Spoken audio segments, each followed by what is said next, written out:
Hello, and welcome back to our Gonzaga NCAA 14 Dynasty mode.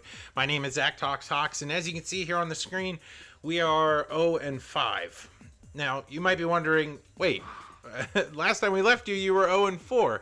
That is correct. We went toe-to-toe with Colorado State and lost, and that was supposed to be your episode for this week. However, I've had some audio issues. They have now been resolved, but it has made that game useless. So here's a couple highlights from that game that you've missed. And welcome to our first game against Colorado State here in this doubleheader. And I'm sorry that I'm going to have to record voiceovers over these two games, but they're worth it. They're really good games to watch. As you can see, we're facing KJ Carter-Samuels here in this matchup as early on, Colorado State really started to move the ball. And of course, we're not very good at stopping much of anything, but later on in this game, you're going to see that, this won't be the norm as Colorado State moves down the field very early and gets a touchdown. Here's a good third down conversion here for Gonzaga as Roddy Mixon powers his way up the middle for a first down. A lot of these recaps are going to be different third down scenarios and big plays for both teams. As you can see, we're on the other side of the 50 now, and Akeem Booker gets the first down. And it's going to come fast and quick here as you see Franklin finding his man short, and Brett Peters gains 14 on that grab. Gonzaga consistently moving down the field until Pete Franklin finds his man Wiley over the middle, and that's a big gain that sets up the Zags here on a third down and goal attempt, and we find our main man, Eddie Briggs, wide receiver one, with the touchdown, and that's going to make this a tie ball game. Carter-Samuels and company, though, not giving up as Olesby Johnson, I hope I said his name right. These are real players. He's going to burn this team a lot today, but it's not going to be for huge gains as you saw, Gonzaga just gets the ball back only to get stuffed on their third down attempt. And possession changes again. 2nd down and 7 here early on in the second as, we blow coverage here as marching right down the field. Colorado State gain of 28, and they're not done. On a 1st down and 10, Carter-Samuels back to pass, and he's going to find his man Williams for a first down.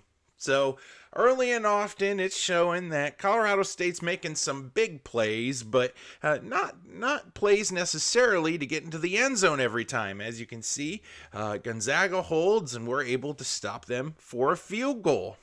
2nd and 17 for Pete Franklin as he's going to deliver a strike over the middle to Samson Wiley.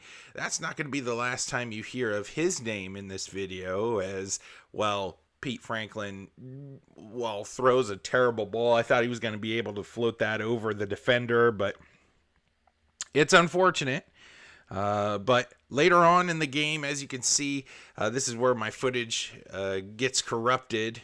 But we're down, and Pete Franklin throws a terrible, terrible pick. And a lot of this was on me. As we're going to see, Pete Franklin has a terrible game, but the Gonzaga defense does give us one last shot to get the ball back and try. So 2nd down and 10 for Franklin, trying to get this comeback bid, trying to get Gonzaga for their first win, and he just underthrows them. It wasn't even close, and it's unfortunate, but we missed a thrilling game here as Gonzaga falls to Colorado State 19-14, ever closer to their first win, but still 0-4. A big storyline today is Pete Franklin and his 4 interceptions. Roddy Mixon had a career game, as we're going to see here in just a moment, rushing for a tremendous amount of yards in this game, and ultimately it just wasn't enough. 110 yards, not enough. So Zach, from the current from the present. How do you word that? Anyway, yeah, those sound issues weren't resolved, and you're gonna have to get me twice on voiceovers. So here's some more coverage. Bye.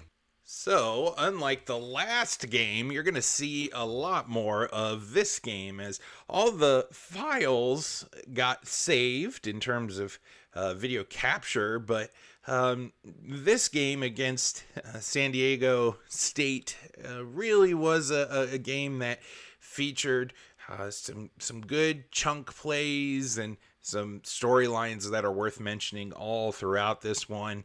But the coach early on decides we're going to go for it here on fourth down, and that theme doesn't go away here for the Zags. We get the play calls on fourth down that often say, hey, go for it here.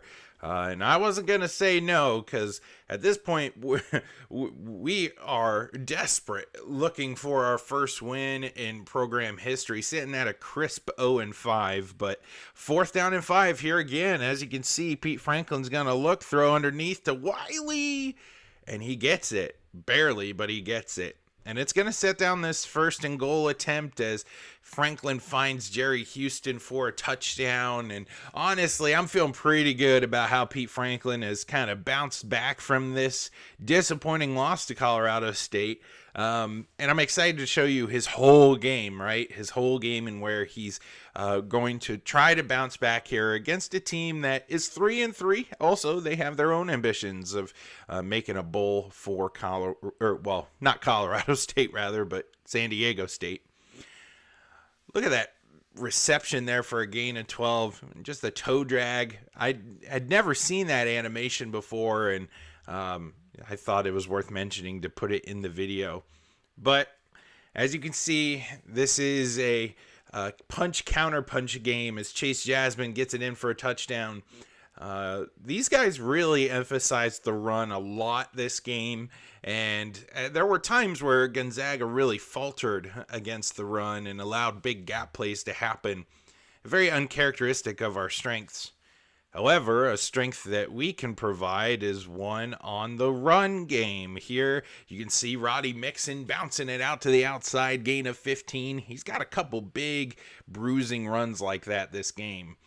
And at the end of one, we can see that we are tied with San Diego State. Can this be the first time we win? There is a little bit of hope as Franklin throws that same throw that he got picked off last week for, and this week Terrell Chance comes down with it, but short of the first down marker.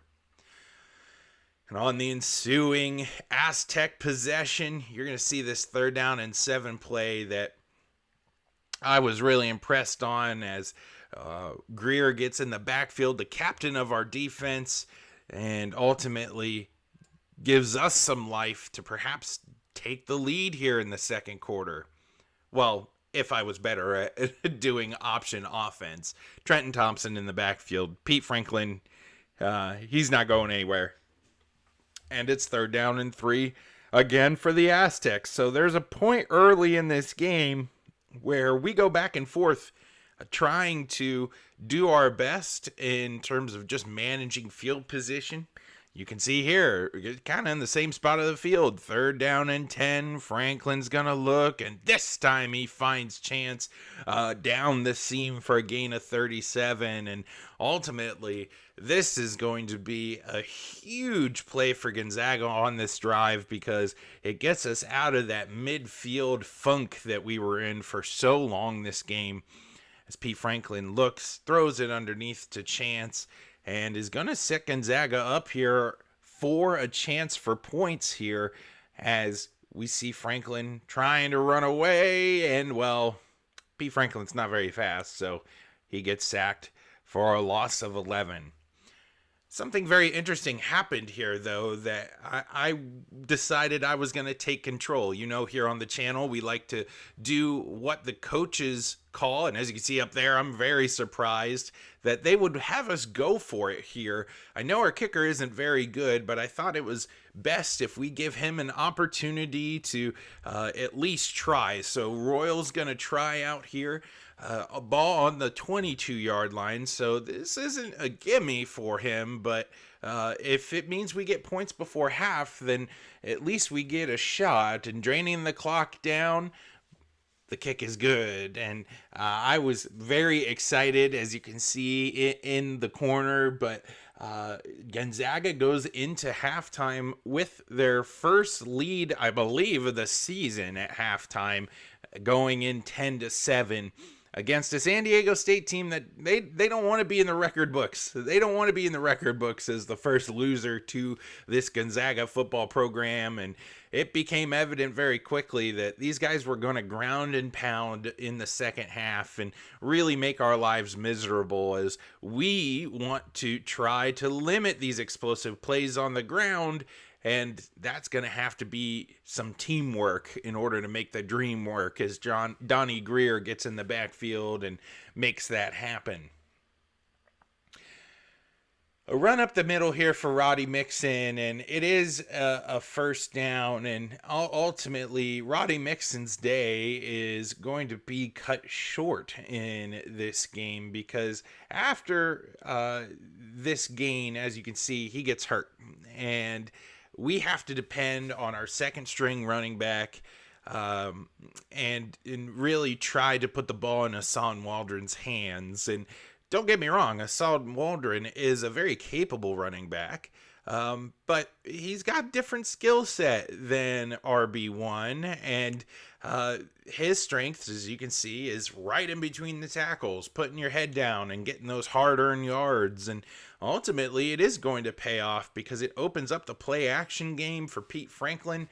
He's going to trot down the field for a gain of a few, and now we have the Aztecs on their heels, because we're driving. We got a lot of momentum on our side. 4th down and 1 here, and ultimately there's a choice that needs to be made. And I choose field goal, because I want to take the points. I just want to be safe. In a season where there's been so much heartbreak, I just want to take the points and move on.